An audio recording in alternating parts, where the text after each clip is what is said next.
Veladuras. María Teresa Andrueto.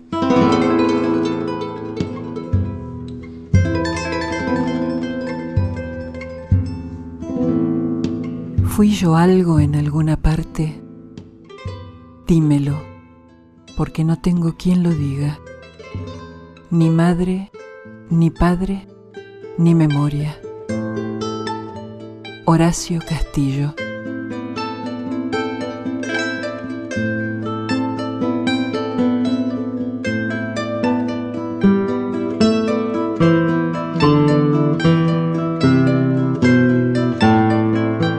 Capítulo 1.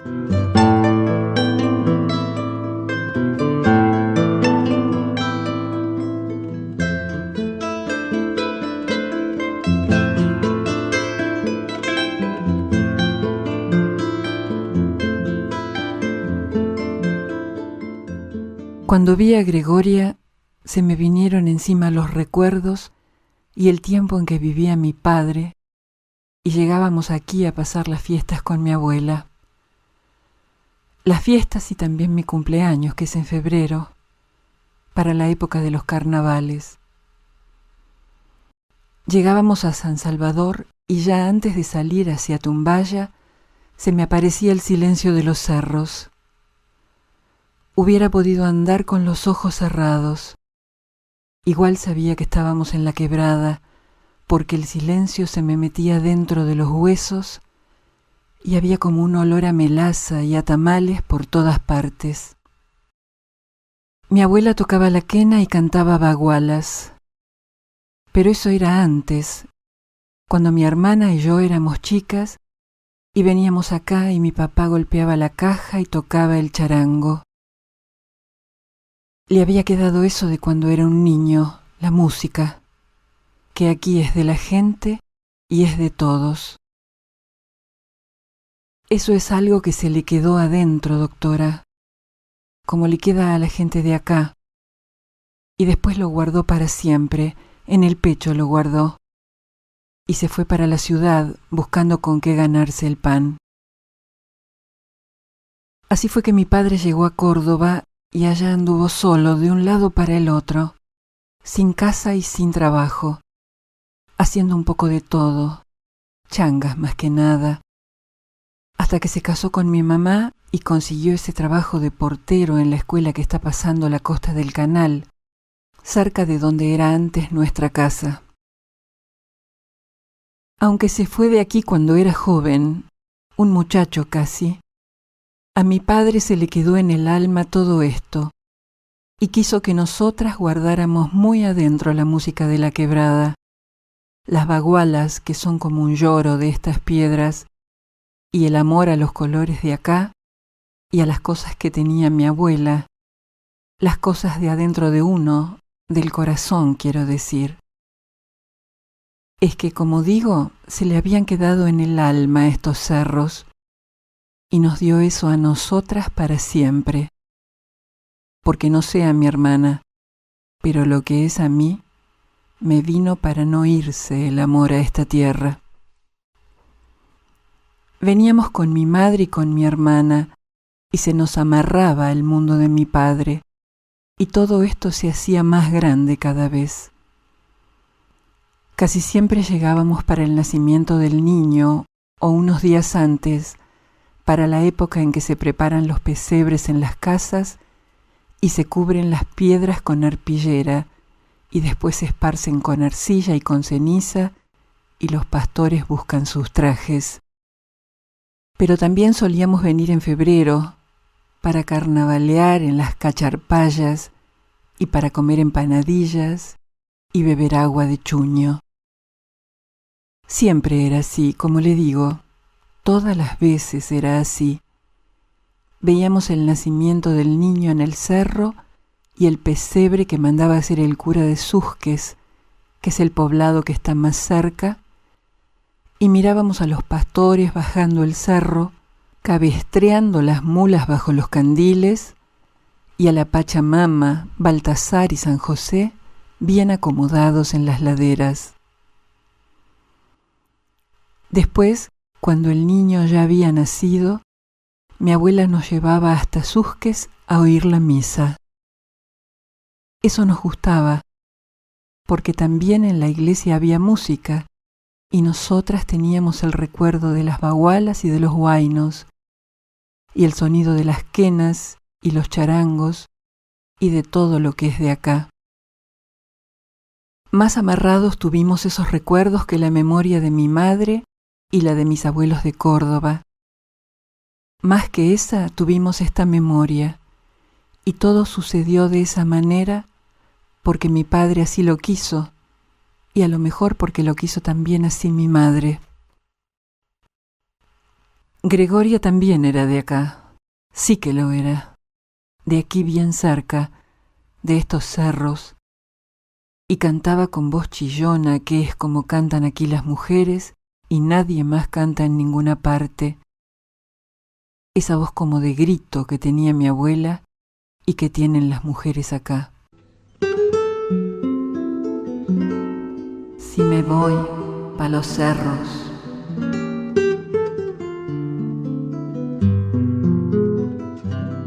también a mí me gusta cantar, doctora, pero no tengo buena voz.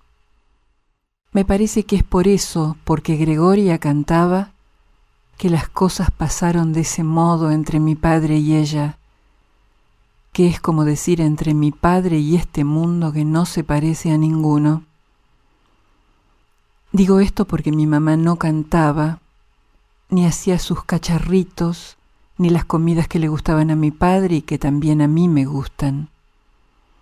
Ella no sabía hacer chanfaina, ni tamales, ni empanadillas de pelones, ni tabletas, ni dulces de cayote. Cuando vi a Gregoria camino a San Pedrito, otra vez se me vinieron encima los recuerdos. La vi de espaldas, un poco achaparrada, pero era ella, y llevaba a un niño de la mano. Era de mañana, como las 10. Yo había ido a San Salvador a llevar estos ángeles que estoy reparando y a mostrar cómo habían quedado las pátinas. Como le digo, por el camino a San Pedrito la vi, subiendo el cerro, mientras arreaba a un niño de la mano. Un momento nomás, y luego me distraje, y entonces ella se volteó hacia alguna parte y dobló en una calle, y la perdí.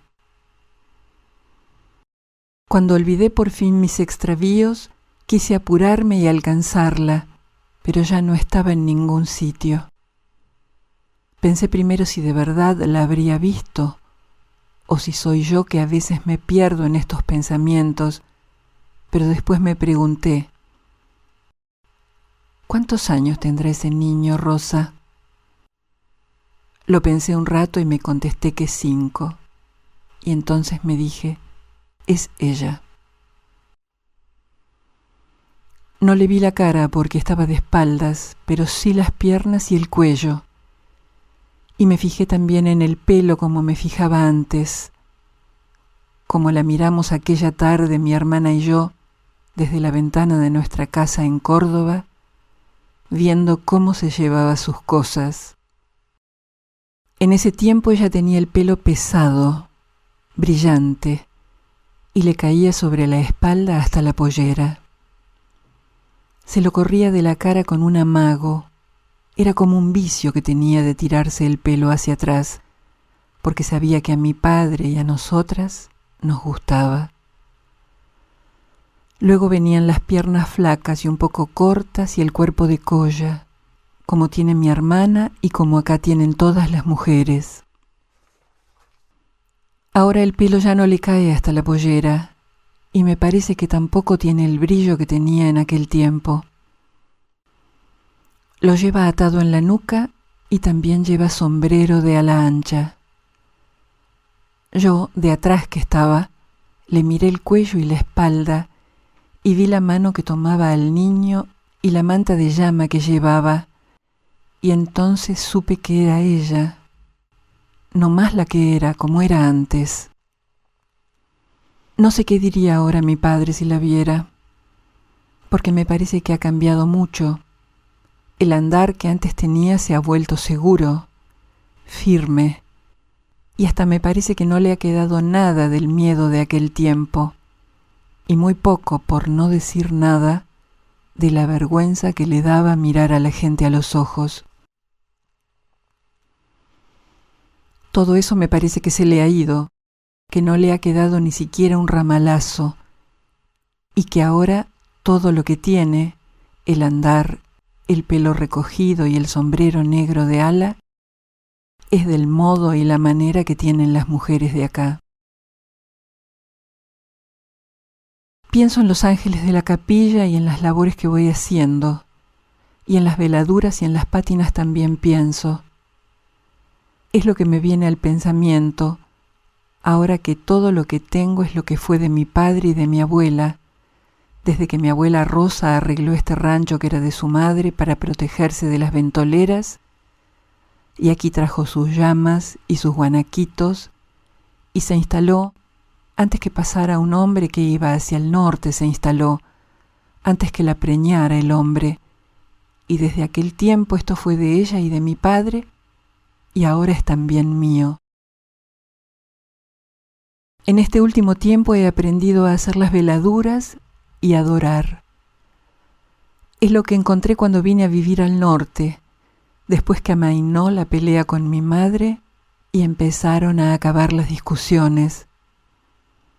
En cambio, todo lo que le cuento comenzó hace mucho, cuando Gregoria fue a vivir a nuestra casa y llegaron con ella los problemas, porque no vino sola, sino con todo lo que era, y entonces pasó aquello con mi padre. Como le digo, todo empezó por aquel tiempo y terminó, es un decir, muchos años después, cuando saqué el dinero de la casa de descanso y me escapé. Entonces fue que vine para este lado y hablé con las monjas para hacer estas pátinas y estos falsos acabados que bien les quedan a sus ángeles y a los santos de la capilla. Luego, una vez que arreglé lo del trabajo en el taller de las hermanas, vine hasta aquí, a vivir en los linderos de Susques, a la casa que era de mi abuela, y empecé a trabajar. Desde entonces bajo una vez al mes hasta Jujuy. Me lleva un capataz que viene desde Jama, el paso que está más arriba, para el lado de Chile. Y él mismo me regresa al otro día cuando vuelve hacia el alto. De este modo me traigo las labores y hago los falsos acabados, en el silencio de las piedras, lejos de los chillidos de esos pájaros que me perseguían en la ciudad, unos graznidos que llegaban de quién sabe dónde y me turbaban. Estoy muy agradecida a las monjas, porque fueron ellas las que me enseñaron a arreglar lo que estaba roto, a componer las imágenes y reparar lo más menguado, lo que suele echarse a perder.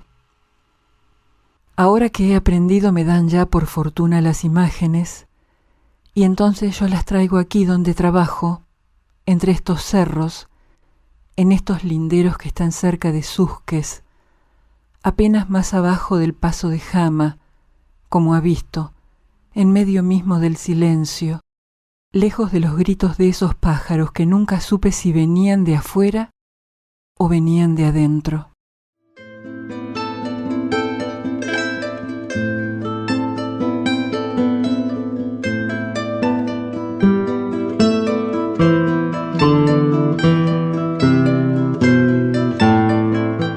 Capítulo 2.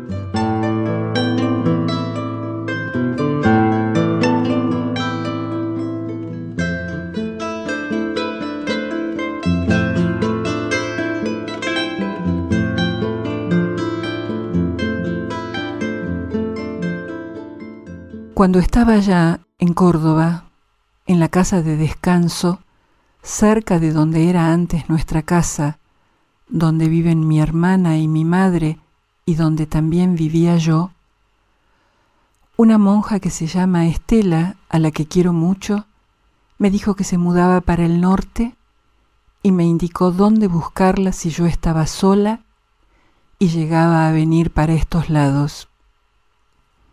Así fue que llegué a San Salvador y busqué la calle Virgen de las Nieves, y en la calle el taller de las hermanas, y en el taller a la hermana Estela, la que me dio la estampa del santo aquella vez para que yo la compusiera. La hermana Estela me había dicho que la buscara a ella, y eso es lo que hice. Llegué sin nada, sin enseres, ni ropa, ni nada, con mis solas ganas de venir para acá. Y con esa nada que traía fui al taller y pregunté por ella. Lo recuerdo bien. Me hicieron que esperara y me quedé en la sala con un poco de frío y otro poco de sueño por la mala noche, con la cabeza sin pensar en nada. Yo estaba sola, ¿sabe? Sola en el mundo, sin padre, sin madre y sin memoria, tratando de olvidar lo que había vivido antes cuando estaba con mi madre y discutíamos, y también lo que había pasado con mi padre.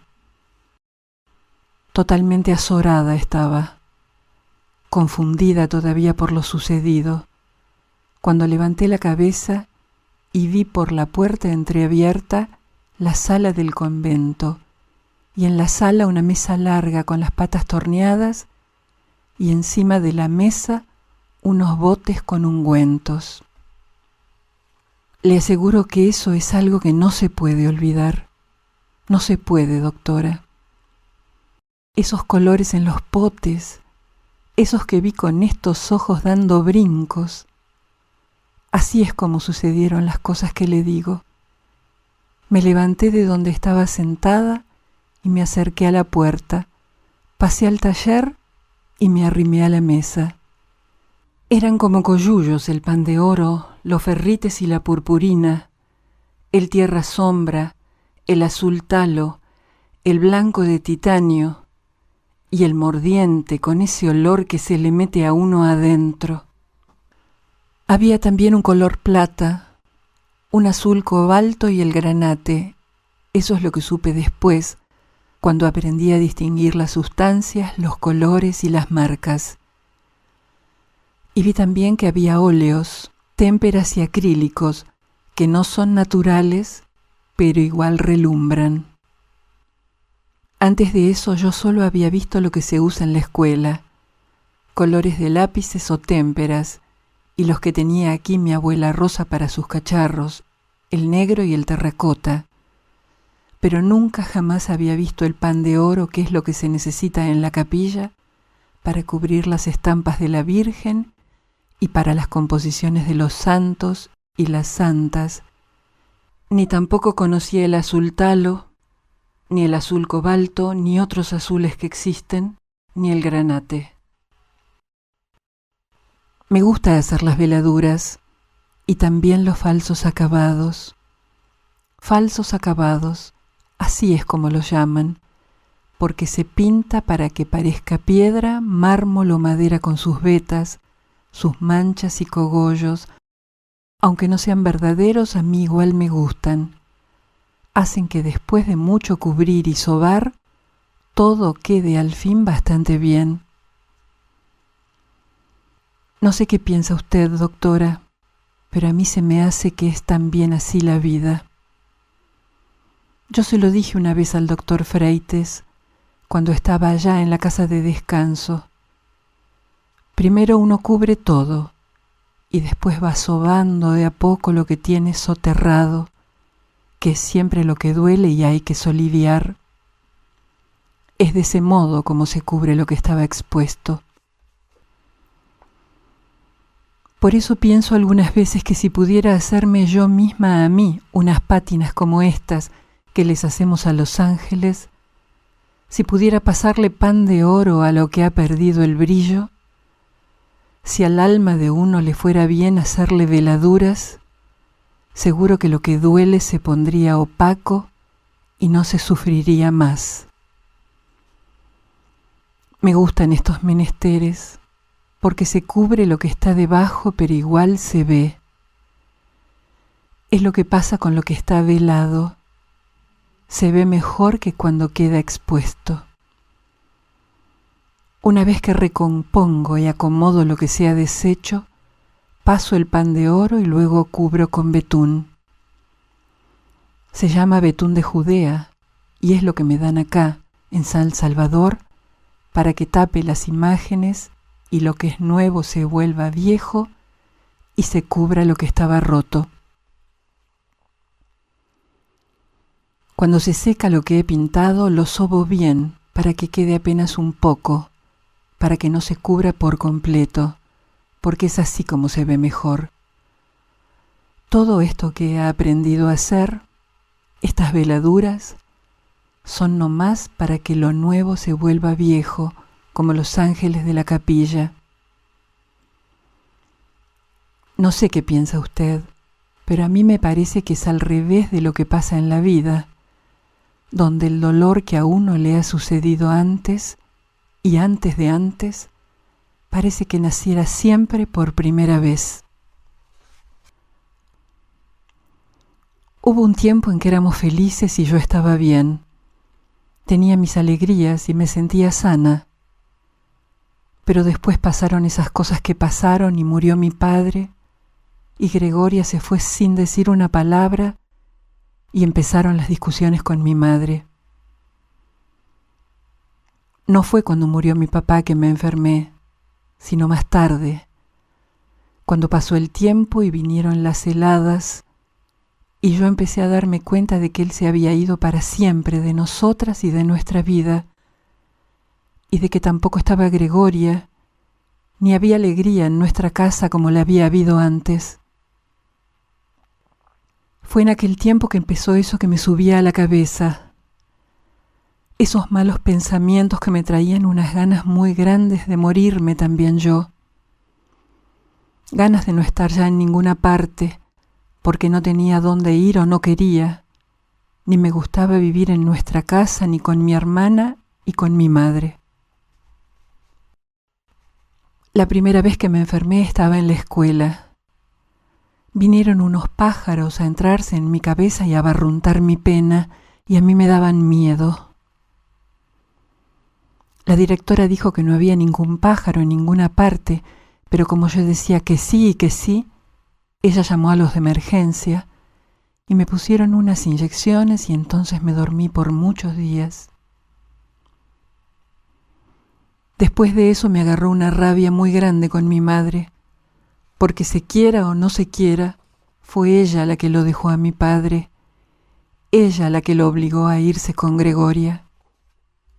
Mi madre dijo un día que él tenía que vivir en otra parte, que no se podía de otro modo. Y entonces yo, aunque desmejorada y con mis medicinas, quise irme con él y con mi abuela, pero no podía porque ya no estaban. En ese tiempo yo no sabía que vendría a vivir a la Quebrada. No se me venía eso a la cabeza, porque me había quedado como sin pensamientos. Entonces empecé a hablar de los muertos y buscaba estar con ellos, y todo eso la asustó a mi madre, hasta que de tanto andar por todas partes se presentó a la oficina del gobierno y un doctor y la asistente me llevaron a la casa de descanso donde trabaja el doctor Freites. Entonces me internaron y así fue como yo lo conocí al doctor. Estuve en aquella casa muchos meses. Ya no recuerdo cuántos porque cuando se sufre, el tiempo pasa de un modo extraño. Sí recuerdo que me cuidaban las hermanas para que yo no me dañara, hasta que empecé a comprender cómo eran las cosas y me fui curando un poco. Una tarde, mientras tomaba la merienda bajo la galería, vi una estampa de San Gabriel en las manos de la hermana Estela. Yo había soñado con el santo en otra noche, y entonces le pedí la estampa de la que hablo, Pero la hermana Estela dijo que el santo no, que el santo estaba sano, y me mostró un ángel que ese sí estaba roto. Y así fue que yo empecé a repararlo y le di comienzo a estas labores, con estas ganas que me vinieron poco a poco de hacer estas cosas que me gustan y estos menesteres que ahora hago. Desde el comienzo yo lo quise mucho al doctor Freites, porque mi madre me llevó hasta donde él estaba y apenas me revisó y conversó conmigo, estando yo presente, le dijo a ella que no se resintiera, que todo lo que sucedía era que yo estaba azorada y confundida por lo que había pasado, y que dejara de decir que yo no era capaz de comprenderla, que era ella la que tenía que entenderme a mí y a mi dolor hasta que cuajara. Eso fue lo que dijo, doctora, que él sabía bien que lo de mi padre nos dolía a todas, pero que peor era para mí porque yo estaba enferma, y así fue como hizo que mi madre empezara a comprender y ya no me reprendiera. Fue así como le estoy diciendo. Ella dejó de decir que yo no ponía fuerzas en curarme y todas esas cosas que decía, y me dio al fin su bendición. El doctor Freites fue también el que le dijo a mi madre que amasar el barro y cocinarlo y hacer las pátinas que ahora hago era un buen remedio para mí, que era el único remedio, dijo, y que era bueno reparar los ángeles y todas estas cosas que reparo, que me ocupaba la cabeza en otra cosa y me hacía mirar hacia adelante. Es el mejor remedio, dijo, y a mí eso me gustó, porque así es como fui aprendiendo yo estos menesteres y estas labores que hago, y bien me salen. Por el tiempo en que Gregoria vino a vivir con nosotros, mi madre empezó a trabajar en lo de doña Crista, para limpiarle la casa y hacer el lavado, porque doña Crista se había puesto vieja y no podía ya con todos sus quehaceres. Eso fue, pienso yo, una parte del problema, porque nosotras teníamos que ir a la escuela en la mañana y nuestro padre trabajaba por la tarde. Así es que en las mañanas se quedaba solo con Gregoria, los dos cantando esas canciones, juntos los dos, y entonces hacía de haber sido que a mi padre le nació otra vez el amor por esta tierra y el amor también por ella. Pero de todo eso mi madre no se dio ni cuenta, sino, yo creo que ella hasta hubiera sido capaz de decirle que no a doña Crista, por más que necesitara sus pesitos. Así fue, doctora, que todos seguimos de ese modo, como si nada, mientras Gregoria y mi padre se enamoraron, porque mi madre no pensó que mi papá era también nuestro, que nos pertenecía y que ella tenía que cuidarlo, por ella y por nosotras.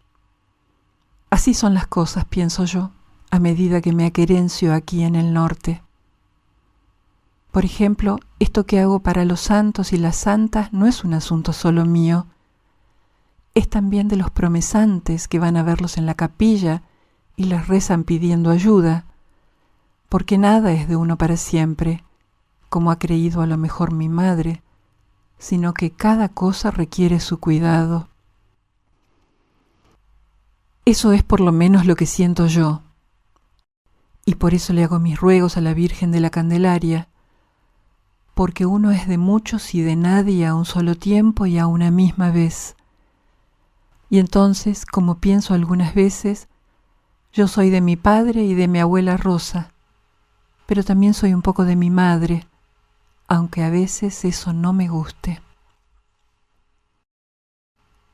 Es en esto que trabajo yo, como lo ha visto, en hacer que lo nuevo se vuelva viejo, como de mucho antes, como si estuviera viejo y vivo a la misma vez. Es lo mismo pero distinto a lo que me enseñaba el doctor Freites, porque él me dijo una mañana que lo que él hacía era buscar adentro de uno los dolores viejos y ayudar a sacarlos fuera y a volverlos nuevos, como si no hubieran pasado antes sino ahora mismo. Al revés de lo que hago con los ángeles, donde lo nuevo después de las labores se vuelve viejo y es nuevo y viejo a la misma vez. Así es como estos ángeles y estos cerros son ahora lo único que tengo. Ahora que mi padre ya no está y que tampoco está mi abuela. Ahora que mi madre se quedó en la ciudad con mi hermana Luisa y con los abuelos de Córdoba. Ahora que se enojó conmigo porque no quiero estar con ella y que me fui de la casa de descanso sin decir ni preguntarle a nadie y me vine para acá, para estos cerros, sin consultarla y sin que lo supiera nadie, hasta ahora que ha venido usted. Haber venido acá a este lugar es algo que, como le digo, no le he consultado a nadie. Tampoco al doctor Freites, porque si no, él se lo hubiera dicho a mi madre y ella hubiera ido a buscarme o alguna otra cosa hubiera hecho. Salí de la casa de descanso a la hora en que daban la merienda y fui hasta el parador a tomar el micro que viene para el norte. Y mientras me quedé apeñuscada para que ninguno me viera. Hacía mucho frío, me acuerdo, y yo tenía la cara bien envuelta con una manta de mi abuela Rosa, de lana de sus propias llamas. Por eso sé muy bien que no me ha visto nadie. Subí al micro y saqué pasaje hasta Jujuy con un dinero que tenía de hace tiempo, que había juntado y que era mío, pero lo habían guardado en la secretaría y yo lo saqué en un descuido de la ecónoma. Vine a Jujuy a buscar a la hermana Estela, que estaba acá, y traje el papel que ella me había dado con la dirección del taller. Taller de San Salvador, calle Virgen de las Nieves, frente a la plaza, decía ese papel. La hermana Estela me había dicho que la buscara y eso es lo que hice, porque llegué así como me ve, sin nada, sin mis enseres ni nada, con mis solas ganas de venir para acá. Fui al taller y pregunté por ella. Me hicieron que aguardara y yo esperé, acurrucada y quietecita, sin imaginar lo que vendría. Estaba sola, como le he contado, sin padre, sin madre y sin pensamientos, tratando de borrarme de la cabeza lo que había vivido, confundida por todo, cuando miré la puerta y tras la puerta medio abierta vi la mesa del taller donde estaban expuestos los ungüentos, los colores con su algarabía, y comprendí que haría estas labores para siempre. Los colores en los potes, yo los vi con estos ojos como coyullos. Nunca había sabido de algo así. Nomás supe de las témperas y los lápices que se usan en la escuela y lo que tenía aquí mi abuela Rosa, tinta negra o terracota, pero nunca había visto en esta vida el pan de oro, que es lo que se usa en la capilla. Tampoco había olido nunca los mordientes, así que sin saber qué hacer y como poseída, tomé un pote y puse ahí la cara, estas narices, y en eso entró la monja y me dijo que los ungüentos suelen ser veneno, lo mismo que algunos óleos, que no todo lo que se ve lindo es bueno, que hay que tener cuidado con el cadmio y el mixtion, y con muchas otras cosas también hay que tener prudencia. Que lo que más importa es la prudencia, dijo. También en la vida lo que parece lindo a veces es como un mordiente, y lo feo en algunas ocasiones dimana lindo, como estas pátinas y estas veladuras que he aprendido a hacer ahora. Cuando me dan las láminas y las traigo para la quebrada, hacia esta hondonada donde está mi casa, Primero las reparo bien con pegamento y las pulo con una piedra lisa. Después paso témpera azul o verde talo y refriego todo con lana de alambre como si me viniera mucha rabia. Mas luego echo nocina y sobo con pan de oro y betún de Judea. Y así es como después de mucho maltratar las pertenencias, todo queda bien. Lo mismo le pasa a uno, me parece. Maltrata el alma hasta que la pena queda lisa y toma su color de oro o de nogal. Eso es lo que le dijo el doctor Freites a mi madre, que tenía que sobarme mucho y entenderme, que ese era el modo en que mentaba yo las cosas, como habían sido para mí, y que tenía que darme su bendición.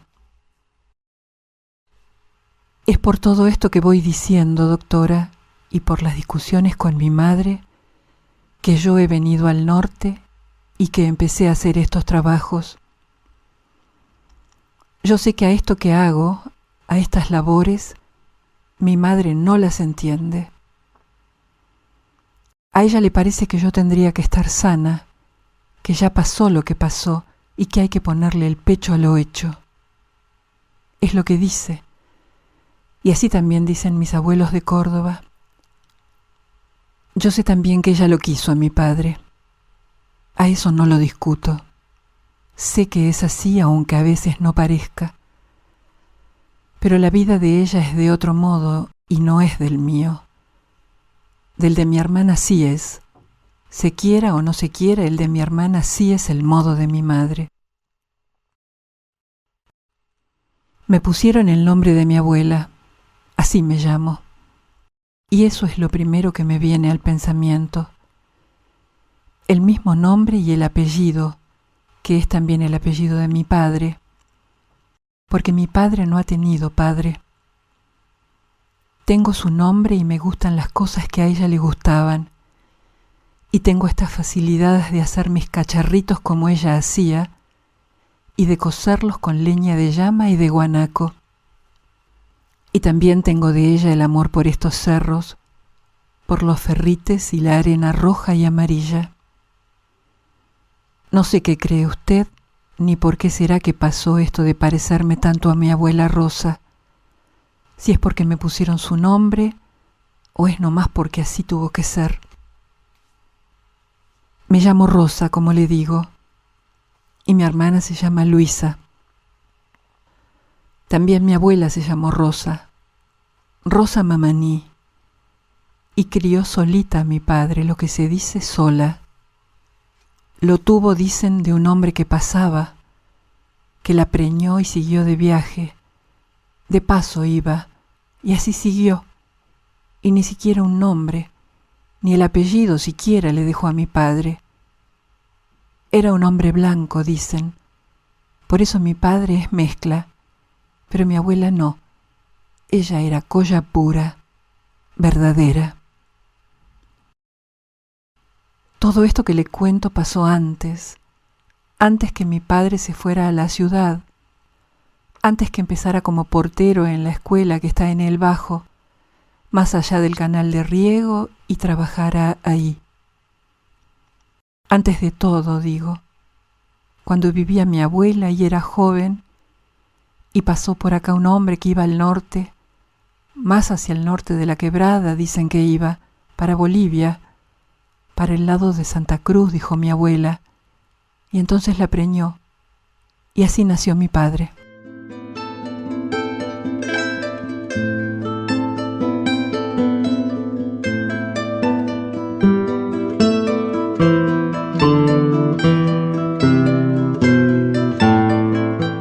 Capítulo 3.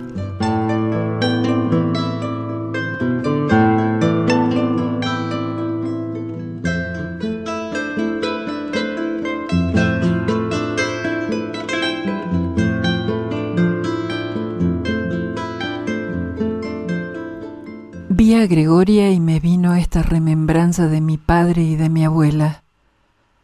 Tal vez porque ella iba con su hijo de la mano, su hijo que es también de nosotros, se quiera o no se quiera.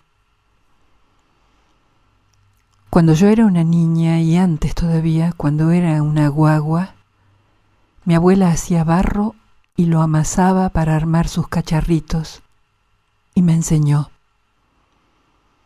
Así empecé yo a trenzar el barro, un chorizo sobre otro hasta completar una vasija como hago ahora, como hace todavía acá la gente, como se hacía en muchas partes hasta hace un tiempo, antes que todo se perdiera. Luego mi abuela me prestaba un anillo que tenía y yo lo mojaba con una escupidita y sobaba el barro hasta pulirlo. Después hacíamos fuego las dos con leña de llama, con el guano de sus propios animales, y en el fuego cocíamos las piezas que salían cada vez más lindas. Tal vez por eso me llamo igual que ella, porque me gustan las cosas que a ella le gustaban. ¿Y acaso mi padre y mi madre lo sabían y por eso me pusieron este nombre? Aunque el doctor Freites decía que no es eso, que es al revés de todo esto que digo, que a mí me gusta hacer las piezas y coserlas y practicar estos menesteres porque me dieron este nombre. Y entonces, aunque no me parezca a ella de la parte de afuera y de la cara, soy como mi abuela Rosa y como mi padre, y como Gregoria, casi estoy diciendo, y esto me pasa porque me llamo Rosa Mamaní, como le he dicho, y me gustan estas cosas que me gustan. No sé qué dirá usted, pero eso es lo que dijo el doctor Freites, que no es al revés, como decía yo, sino así como es, y que a uno le gusta lo que quiere porque es así, y no por otra cosa. Cuando a mi abuela le dio el ataque al corazón y se murió, y se cerró esta casa donde ahora vivo, y más aún después cuando murió mi padre, yo me quedé sola y me enfermé. De la cabeza dicen que enfermé, pero yo digo que es del alma. Y entonces mi madre me llevó a la casa de descanso. Por un tiempo nomás, dijo mi madre. Y ahí fue que me dieron unas medicinas que yo tomaba sin pensar en nada, a pura pena nomás, mirando hacia las sierras, hacia la nada mirando sin pensar, o pensando más bien cómo era antes, cuando todos estaban. Mi madre no comprende que yo quiera estar con los que han muerto y no con ella y con mi hermana Luisa, ni tampoco que yo sea de esta forma que tengo, de este modo que tiene la gente de acá, de la quebrada. Así fue que de tanto no entenderme nadie que estuviera vivo, yo encontré ese ángel y lo reparé, y desde entonces dejé todo y me vine para acá, para estos cerros. Yo estaba en la casa de descanso, bajo la galería, mirando hacia las sierras, mientras esperaba que me dieran la merienda, y entonces pasó la hermana Estela con unos papeles en la mano, unos papeles y una lámina. Era una imagen del arcángel Gabriel la que llevaba, y estaba rota. Pienso que tal vez la llevaba para tirarla en un canasto. Por eso fue que yo le demandé la lámina y reparé lo que estaba roto, y eso me dio alegría. El doctor Freites le dijo a mi madre aquella vez que hacer cualquier trabajo con las manos era bueno para mí, que me llevara témperas, lacas, cartones y papeles para que yo reparara también otras imágenes, así que ella tuvo que comprender que eso me hacía bien, que lo único que me curaba era ese trabajo con las láminas, el único remedio. El doctor Freites también le dijo a mi madre que me dejara venir a la quebrada, que acá yo iba a encontrar lo que buscaba, que cualquier cosa fuera lo que yo buscara, estaba acá. Pero mi madre dijo que no. No puede ser, doctor, no puede ser, es lo que dijo. Y otra vez que no. Y por eso yo no dije nada, nada de nada. y me vine para estos lados sin contarle a nadie. No me parezco físicamente en nada a mi padre, ni tampoco a mi abuela Rosa. Y eso es lo que me da rabia, doctora, porque soy medio gringa del cuerpo y de la cara, y todos dicen que soy parecida a mi madre. En cambio, mi hermana Luisa se parece a ellos, de afuera digo, porque en lo demás no quiere saber nada de este mundo de acá, que a mí me llama como una voz de adentro. A lo mejor mi hermana no quiere ser de este mundo porque tiene la cara de ellos, los ojos de mi padre y el mismo color en el pelo y en la piel. Y entonces, así es más fácil decir que no le importa. El doctor Freites, el médico de la casa a la que me llevaron, dice que estos gritos, estos chillidos en la cabeza son por eso que le pasó a mi padre. Y así ha de ser, porque desde que mi padre hizo aquello en el inquilinato, me viene a mí esto al pensamiento. Antes de que pasara lo del árbol, antes de que Gregoria llegara a nuestra vida, antes de ir nosotros a esa casa a donde él se había ido para estar con ella, antes de ver a mi padre ahí, como un muñeco sin forma y sin mensura, antes de todo eso, yo no era así, ni se me iban de este modo las ideas, ni me confundía, ni sentía estos chillidos que ahora siento, ni nada de lo que se me viene ahora a la cabeza. Ni tampoco me daba esta rabia que me da algunas veces pensar en mi madre. La bronca con mi madre empieza con eso que ella hizo. Si lo hubiera cuidado a mi padre, que era de ella y era de nosotras, él no se habría ido con Gregoria ni con nadie. Pero mi madre insistió en que tenía que vivir en otra parte y no fue capaz de hacer que él nos durara. Es que ella no comprende que mi padre no era solo suyo, sino que era también nuestro. Yo he hablado en un tiempo de estas cosas con mi hermana Luisa, pero no hemos llegado nunca a algún acuerdo, porque ella dice que no es así, que por más que mi madre hubiera dejado que él se quedara en nuestra casa, las cosas igual no hubieran andado, y lo mismo mi padre hubiera hecho lo que hizo. Eso es lo que dice mi hermana Luisa cuando le da por hablar, y es por eso que ella y yo estamos ahora en desacuerdo.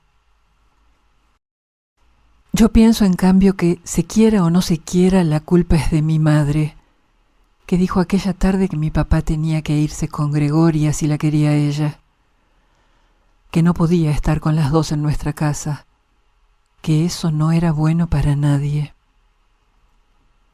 Digo que la culpa es de ella, porque yo le pedí que no lo echara, me acuerdo bien de eso. Le rogué que lo dejara así como él quería, del modo suyo nomás. Así seguía con nosotras.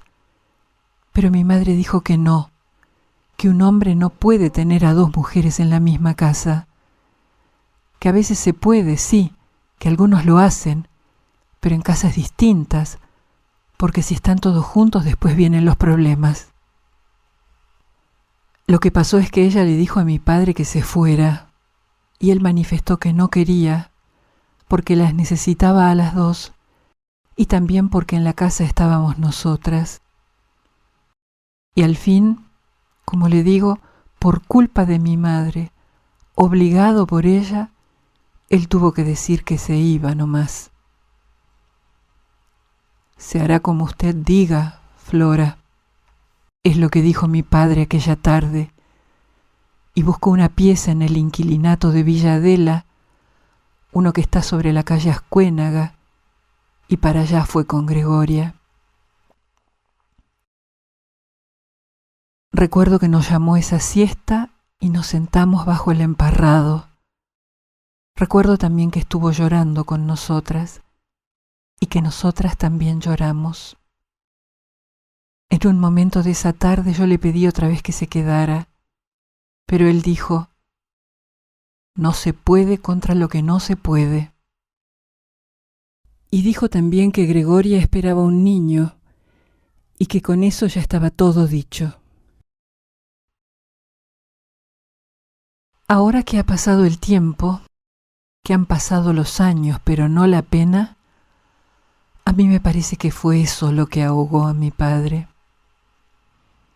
La tristeza por mi madre y por nosotras, por Gregoria y por los recuerdos de este mundo de acá, de la quebrada, que era más el mundo de él que el de nosotras, que era de Gregoria también y de mi padre, como antes había sido de mi abuela, este mundo y este modo que son ahora también míos. A veces pienso que cuando él vio a Gregoria por primera vez y más tarde, cuando ella vino a vivir a nuestra casa porque la echaron de donde trabajaba o porque el destino así lo quiso, él se encontró tal vez con lo que era, con el mundo de acá y el de mi abuela, con estos cerros y estas bagualas que Gregoria cantaba y que mi abuela había cantado también en otro tiempo. Ramito de albahaca, niña Yolanda, ¿dónde andará? Mi padre la escuchaba cantar esos cantos que él también cantaba. Ha de haber escuchado otra vez cómo suena este mundo que él mentaba siempre, porque no había en ninguna parte lunas como estas que nacen sobre el cerro, y porque, bien sabe, el cielo de acá, de estos linderos donde ahora estoy con mis enseres, es más celeste que ninguno y tiene su escarchado de estrellas por las noches. Y también porque hay sobre estas piedras colores que en la ciudad ni puede uno imaginarse. Yo sé que a mi padre le era difícil renunciar a todo esto y que aquí estaban sus cosas y su mundo, porque nosotras tuvimos a nuestra madre, hay que decir lo que es, la tuvimos, se quiera o no se quiera, pero Gregoria no tenía a nadie. Entonces es claro que él tuvo que quererla a ella, más que a nosotras tuvo que quererla, porque ella era del mundo de él, del mismo mundo y del mismo modo era, y estaba sola, porque cuando vino a nuestra casa estaba sin familia y no tenía padre. Era como mi papá, estoy pensando ahora, porque la había criado su madre, como mi abuela lo crió a mi padre, y estaba con nosotros cobijada, y entonces pasó lo que pasó. ¿Dónde iba a estar Gregoria si no era con mi padre? Me pregunto yo, doctora. Ella tenía que estar con él, no había otra manera. Y así fue que sucedieron las cosas. Mi madre no fue capaz de entender eso, ni de dejarlo en nuestra casa con Gregoria y con todo lo que él quisiera, hasta que ella se le alejara de los pensamientos, para que así y de ese modo mi padre no se fuera de nosotras, ni de nuestra casa, y no pasara después lo que pasó. Es por esto que pienso a veces que la culpa de todo es de mi madre, y por eso es también que me vine para la quebrada a hacer mis cosas y encontrarme con lo que era mío, con esto que es como encontrarme conmigo y con mi padre. Culpa de mi madre es, yo pienso a veces, porque se le había puesto en la cabeza que Gregoria no podría estar en nuestra casa, que si mi padre la elegía a ella, no podíamos estar con él. Por más que mi madre lo quisiera perdonar, no se podía. Que perdonarlo sí, decía mi madre, pero vivir todos amuchados como él quería, eso ya no. Mi madre no podía. No se puede contra lo que no se puede. Y mi padre, que en lugar de enojarse lloraba con la cabeza sobre sus polleras y le pedía que lo perdonara, y más que perdonarlo, que lo dejara quedarse con Gregoria en nuestra casa, que Gregoria no tenía con quién irse. Pedía eso que cualquiera entiende, y mi madre, quieta, con el corazón como de piedra, que no y que no, decía.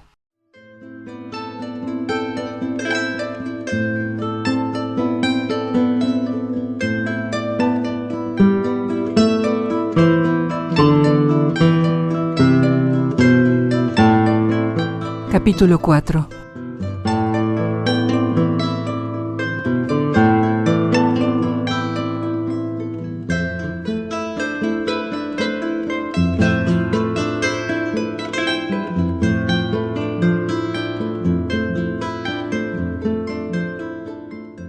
A lo mejor todo esto que le cuento sucedió, doctora, porque mi madre creía que lo más importante era ese niño. Pero ahora que lo pienso, el que he visto camino a San Pedrito la otra tarde tiene a su madre que lo lleva de la mano, y en cambio yo no tengo a nadie, ni padre, ni madre, ni consuelo. Mi hermana Luisa y yo le rogábamos a nuestra madre que fuera buena con mi padre y con nosotras, que lo dejara hacer como quisiera, que estuviera con Gregoria en nuestra casa si quería, hasta que se le pasara, hasta que ella se le fuera de los pensamientos, y le pedíamos que no se enojara con él.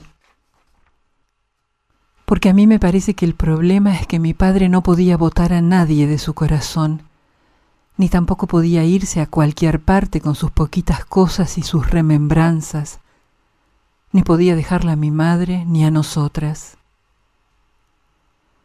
Pero todo sucedió así nomás, como le digo.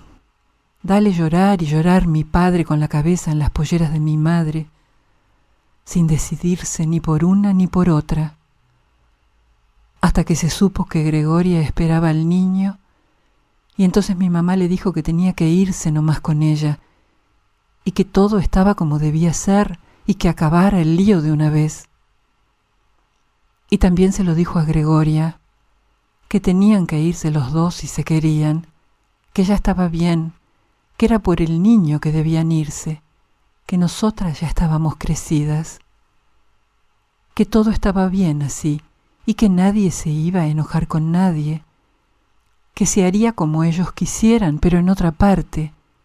Eso es lo que dijo, que no hacía tanta falta que mi padre se quedara, que lo más importante era el niño que venía, el niño ese que era de los dos, y que ella entendía todo, menos lo de vivir amontonados. A todo lo demás ella lo entendía. Que si se iban estaba bien, dijo mi madre. Eso es lo que dijo. Pero a mí me parece que no estaba nada bien, porque después pasó lo que pasó, y mi padre se colgó del árbol en el patio de aquel inquilinato, y Gregoria se fue por su cuenta, y nunca, hasta la otra mañana en que la he visto, supimos hacia dónde ni con quiénes. Esa noche misma, la noche del día en que murió mi padre, Gregoria agarró sus cosas y tomó la calle, y no supimos ni hacia dónde iba. Mi madre se ocupó de los menesteres que debían hacerse y dijo en la funeraria que el velorio iba a ser en nuestra casa, y así es como se hizo. Después las cosas fueron dimanando entre la pena y estas añoranzas, hasta que yo me enfermé de la cabeza, me llevaron a la casa de descanso y empezó a hablarme el doctor Freites. Así fueron las cosas, doctora, tal como le cuento, porque Gregoria vino un domingo a nuestra casa y nos trajo a todos este dolor que se nos ha quedado adentro, y esta rabia, y también el amor por estos cerros, y esto que no sé cómo se llama y que se me hace que no tiene nombre. Llegó aquella vez a nuestra casa porque la habían echado los vecinos, después de un año de trabajar como sirvienta, y eso a nosotras nos dio pena. La cobijamos y nos hicimos las 3 amigas de ella. Mi madre, Luisa y yo, las 3 para quererla, hasta que mi padre también la quiso y la llevó con él, y se fueron los 2 a vivir a ese inquilinato en Villadela, sobre la calle Ascuénaga, apenas pasando la avenida. Salieron una mañana, cuando Luisa y yo dormíamos, pero más que dormir, yo me había hecho la dormida estando bien despierta. Me quedé mirándolos por las rendijas. con los ojos pegados a la espalda de ella y a su pelo. Y la seguí mirando en la casa quieta, sin ladrido de perros ni de nada, mientras mi hermana dormía y mi madre estaba en otro cuarto. Y así seguí, como le digo, con los ojos en las rendijas de la ventana que da a la calle, hasta perderme en estos pensamientos, y cuando quise verla otra vez, habían doblado la esquina y ya no estaban. Me quedé mucho tiempo viendo que no veía nada, con los ojos pegados a la ventana que da a la calle, hasta que mi madre vino y me tocó la espalda y me puso una mano sobre el hombro y me miró los pies descalzos y dijo que así me iba a enfermar. Se fueron a esa casa en Villadela y vivieron los dos ahí por unos meses hasta que a él le dio esa maña. Y sin que Gregoria ni nadie se diera cuenta, ni nosotras tampoco adivináramos, se trepó al árbol donde mi hermana y yo lo vimos esa tarde, colgando como un muñeco, como un puyay lleno de estopa o de ceniza. Mi padre era portero de la escuela Gorriti, que es la que está en el Bajo, pasando la costa del canal de riego. Cuando se fue a vivir con Gregoria, él tuvo sus problemas, porque la gente empezó a decir que esas no son cosas que pueda hacer un hombre que trabaja en una escuela. Dejar a una mujer y a sus 2 hijas para irse con una chirusa, eso es lo que decía la gente, porque como tiene lengua, la gente habla. Pero después mi madre fue a la escuela donde mi padre trabajaba y explicó cómo eran las cosas, que no era como pensaban, sino que ella había estado de acuerdo en que él se fuera y la cuidara a Gregoria, porque ella no tenía a nadie y nosotras en cambio éramos 3 y nos acompañábamos, y que además a nadie tiene que importarle lo que uno hace ni tiene que importarle a uno lo que hacen los demás.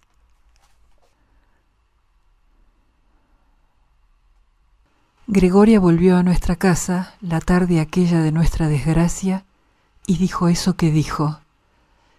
Y yo sentí esta rabia y ese rumor en la cabeza que no se me fue hasta que llegué a esta tierra y sentí también este dolor que se derrama pero no se acaba nunca, este dolor como en los huesos. Hay algo más que siento, celos, dice mi madre que son, y mi hermana dice que es envidia, pero no es eso, es algo extraño lo que siento, porque Gregoria lo quiso a mi padre y él la quiso a ella, y todo eso me da a mí como un temblor, algo que no sé cómo se llama, que se me hace que no tiene nombre. Gregoria entró aquella vez a nuestra casa como entraba antes, cuando vivía con nosotros y éramos las 3 amigas de ella, mi madre, mi hermana Luisa y yo. Entró, como le digo, como había hecho siempre, pero era la primera vez que llegaba a nuestra casa después de irse con mi padre. No golpeó las manos, ni la puerta, ni dijo nada. Solo dijo lo que venía a decir, sin llorar ni nada lo dijo, como era ella en aquel tiempo, muda como si fuera una piedra, una estatua de piedras de aquí de la quebrada. Lo dijo y se fue, y nosotras nos quedamos viendo cómo se iba. Tenía el caminar como en el aire. Llegó hasta nuestra casa, entró por la puerta que da al patio y se paró ahí mismo. Con su cuerpo tapó la luz que venía desde el patio, mientras decía eso que dijo, eso que me martilla todavía, que no quisiera oír. Para entonces yo ya había cumplido los 14, y acaso por ganarme a mi padre o por no sé qué, ya la había dejado entrar en mi corazón. Así que me quedé ahí, como le digo, mirándola, sin saber qué hacer ni qué decir, escuchando eso horrible que escuchaba, pensando que no podía ser verdad lo que decía, que Gregoria hablaba mentiras o no sé qué cosas hablaba. Me quedé, como le digo, sin pensamientos ni decisión para echarla ni para escucharla, ni para abrazar a mi madre, ni para salir corriendo. Dijo eso nomás, con la cara extraviada como de piedra y con los ojos fijos. Extraviada como si hablara a alguien que yo no conocía, una persona nueva pero vieja, con una voz que venía como de adentro de ella. Y después se fue, así como vino, seca, y nos dejó a nosotras también como de piedra. Mi madre salió corriendo tras ella hacia la casa donde Gregoria se había ido para estar con mi padre, corriendo hasta la pieza que habían alquilado en esa casa. Primero se abrochó el vestido y salió detrás de ella, pero después, cuando había corrido un poco en medio de la calle, se dio vuelta y nos gritó que nos quedáramos dentro de la casa, que por favor no la siguiéramos. Era como un ruego eso que decía mi madre. Pero después demoró tanto para regresar que allá fuimos Luisa y yo, y no obedecimos más a nuestra madre porque no podíamos. Fuimos las dos hasta la casa, yo que había cumplido los 14 y mi hermana Luisa que tenía 12. Y pasamos al patio a donde daban las piezas, y en el centro del patio estaba el árbol. Había gente alrededor y nadie hablaba, o hablaban muy despacio y nosotras no entendíamos. Era un algarrobo enorme ese que estaba en el centro del patio y ocupaba todo lo que había. Un algarrobo con las ramas hasta abajo, castigando el suelo. Pero más castigaba la rama de más alto, porque ahí estaba mi padre. Colgado estaba de la rama, como si fuera un pájaro de esos que salen por la noche a chupar sangre, o como un muñeco desarrapado y chueco. Un muñeco de estopa o de ceniza colgando sin fuerza como las piernas mías. Yo me di vuelta y con el pecho le tapé los ojos a mi hermana que tenía 12 y me tapé los ojos con las manos. Es por eso, porque tenía las manos ocupadas, que no pude taparme las orejas y escuché a nuestra madre que gritaba porque no quería que lo viéramos de esa forma y en lugar de enojarse con él o con Gregoria, se enojaba con nosotras. ¿Por qué se han venido para acá? ¿Por qué? ¿Por qué? Decía. Y no paraba de decir eso, en lugar de decir nada. Gregoria estaba en la pieza, sentada en una punta de la cama, con la cabeza baja, mirándose la panza. Y mi madre fue con ella, a la pieza que era de mi padre, y se sentó del otro lado de la cama y las dos lloraban. Nosotras no llorábamos, no nos salían las lágrimas, sino que estábamos ahí sin decir nada, como digo, a los pies de ellas, de nuestra madre y de Gregoria, las dos mujeres de mi padre, y nadie podía hacer más que estar en esa pena sin fondo y sin medida, hacer nada de nada sin permiso de la policía, que estaba ya en los menesteres. Ha de hacer de esto como unos 5 años o un poco más. Por eso creo que era ella la que iba camino a San Pedrito con ese niño de la mano.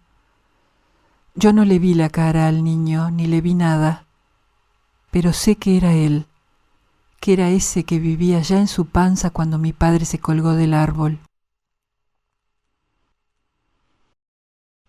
Trajimos otra chica del norte, había dicho Tita Funes en el barrio. Tita vivía en una casa cerca de la nuestra y había buscado a una chica para que trabajara de sirvienta.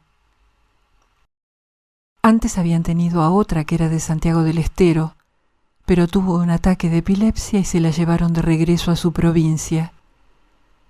Por eso Tita Funes, esa vecina nuestra, dijo: trajimos a otra chica del norte. Ese día mi madre lo contó en la mesa y mi padre dijo: para servir las de mi tierra. Dijo eso, y también dijo carajo. Lo dijo de una forma distinta a como hablaba siempre, y se levantó de la mesa y se sentó a fumar bajo la parra. Como si hubiera sabido ya que la chica que iba a trabajar a la casa de Tita Funes iba a ser de su tierra, o como si hubiera sabido entonces lo que nos iba a suceder a todos. Pero no lo sabía, no, sino que ha de haber sido puro instinto, o las cosas del destino, como la gente dice a veces. Así, de esa manera fue que llegó Gregoria a la casa de los Funes, cerca de la que era en ese tiempo mi casa. Llegó una tarde de verano. Yo la vi detenerse bajo los paraísos para arreglarse el pelo. Venía hacia nosotros, hacia nuestra vida. Venía con un bolso y una pollera clara, mirando para todos lados, y yo que estaba sentada en el umbral tomando fresco, desde lejos la vi y me la quedé mirando. La encontrábamos siempre los domingos por la tarde, cuando salíamos con Luisa y con mi madre a conversar bajo los paraísos, o cuando íbamos a la plaza del barrio. Un domingo que yo había ido sin nadie hasta la plaza, la encontré comiendo, sentada en una hamaca, y le pregunté qué hacía siempre sola los domingos. Me dijo que era su día libre, pero que no tenía dinero ni tampoco a dónde ir, ni amigos en la ciudad, ni conocía los lugares, y que era por eso que se quedaba ahí hasta que terminara el día. Esa noche le pregunté a mi madre si Gregoria podía ir en sus días libres a comer con nosotros en la casa, y mi madre dijo que por ella sí, pero que había que preguntarle a nuestro padre. Por eso a veces pienso que a lo mejor fui yo la causante de todo, yo más que mi madre, porque fui yo quien le pedí a mi padre que la dejara venir, y también porque fui yo quien la encontró en la plaza. No fue mi hermana Luisa ni mi madre, tampoco fue mi padre. Él solo dijo, si usted lo quiere así, hija, que venga a nuestra casa. Tiene razón. ¿Qué va a hacer sola en la plaza los domingos?, dijo. Y entonces así fue, como le estoy contando, doctora. Yo le pregunté a mi padre si me dejaba llevarla a nuestra casa y él dijo que sí. Y así es como sucedieron las cosas. Después, cuando la dejaron sin trabajo, mi madre pensó que una boca más no era problema. Y lo mismo pensó mi padre. Y los dos dijeron que había que cobijarla en nuestra casa. Ese fue el comienzo, así como le cuento, y así fue también que empezó todo. Fue como le digo, por culpa mía que empezó el problema y Gregoria se metió en la vida de nosotros. Llegaba en la mañana los domingos, muy temprano, a la hora en que mi hermana y yo nos levantábamos, y ayudaba a mi madre a limpiar y a lavar trastos. Eso fue así hasta que mi padre dijo un día, «Es nuestra invitada, no es nuestra sierva, Flora». Le dijo así a mi madre. Se lo dijo un domingo y mi madre se enojó un poco y ya no le dio nada para hacer, nada de nada, y tampoco nos daba a nosotras los quehaceres. Hacía todo ella sin pedir ni decir una palabra. Solo en la cocina ayudábamos un poco a veces. Luisa, Gregoria y yo hacíamos bollos de anís o pasta frola, esas cosas. Un día Gregoria hizo tortillas al rescoldo, como solía hacer mi abuela Rosa. Amasó sobre la mesa que estaba en el patio. Harina, grasa, agua caliente, igual a como hacía mi abuela. Amasó cantando las bagualas que aquí se cantan, pero muy despacio, no como hacen acá las mujeres, sino muy despacio, para que nadie la escuchara. Pero mi padre la escuchó esa tarde. Oyó su voz y se le torció el destino, o mejor dicho, se nos torció a todos. Él se acercó y le pidió que cantara fuerte. A ella le dio vergüenza, me acuerdo bien de eso, y primero dijo que no, que los vecinos iban a oír, y que ella no quería. Pero después dijo: «Si usted quiere, Juan», y cantó una baguala de las que aquí se cantan, con esa voz como de grito que tienen las mujeres acá. Desde aquel tiempo Gregoria empezó a cantar para nosotros, o mejor para mi padre, y empezamos a comer las comidas de aquí, humitas y tamales sobre todo, y ya no más las otras cosas que cocinaba mi madre. Y las cosas siguieron de ese modo hasta que un día mi papá llegó con una caja hecha con cuero de animal manchado, curtida con escupitajos de ginebra, según dijo, con palos de anchico y buenos tientos para acompañar a Gregoria en sus cantares. Y entre los dos hicieron una música triste pero linda. Ella ha de tener 10 o 12 años más que yo, y 12 o más, tal vez 14 que mi hermana Luisa. Recuerdo que era como 10 años más grande que nosotras y unos 10 más chica que mi madre. Y entonces, si yo ahora tengo 18, ella ha de estar yendo hacia los 30. Cuando vino a nuestra casa habrá tenido 20, 22 capaz que tuvo, y yo 10 o 12. Y van que vienen las cosas, pasó lo que pasó con mi padre cuando ella tenía 20, según parece que eran o 22 capaz, y yo tenía 12 o 13. Así que nos hicimos amigas las tres, mi hermana, ella y yo. Y ella se hizo amiga nuestra, y también un poco de mi madre, pero más de mi padre se hizo amiga, porque estaba en el medio de nosotras por la edad que tenía y también por otras cosas. Así fueron, doctora, durante mucho tiempo los domingos. Ella llegaba y hacía dulce de limón sidra o tortillas a las brasas, mientras cantaba bagualas. Para mi padre cantaba, y él la acompañaba con la caja, y era ese el mundo que teníamos. Ella estaba entre nosotros, como le digo. Lo estaba en aquel tiempo y me parece que sigue estando también ahora. Yo tenía 12, como dije, doctora, y ella los que le digo que tenía. Mi madre como 10 más que ella, o 12 capaz que eran, y mi papá también como 12 o tal vez un poco más, y así seguimos todos, con ella entre nosotros.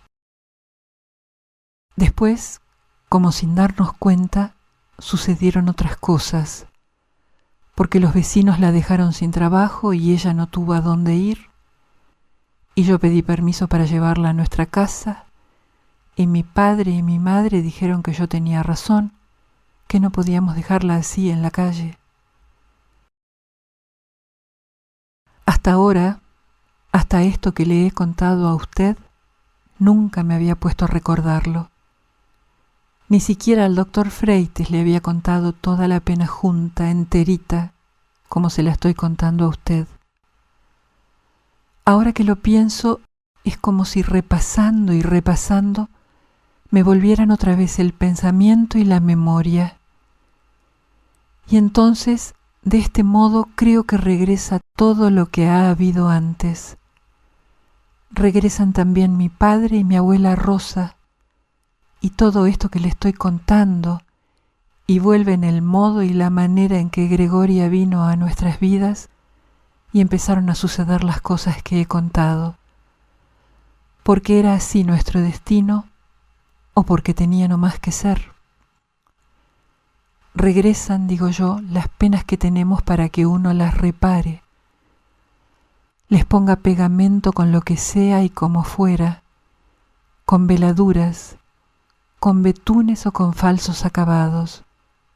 Como se pueda se reparan, digo yo, que no es como uno quiere, sino como se puede. Vuelven las penas y penitas de uno, digo yo, para que uno las sobe muchas veces, hasta que queden lisas, suavecitas y todo se ponga bien.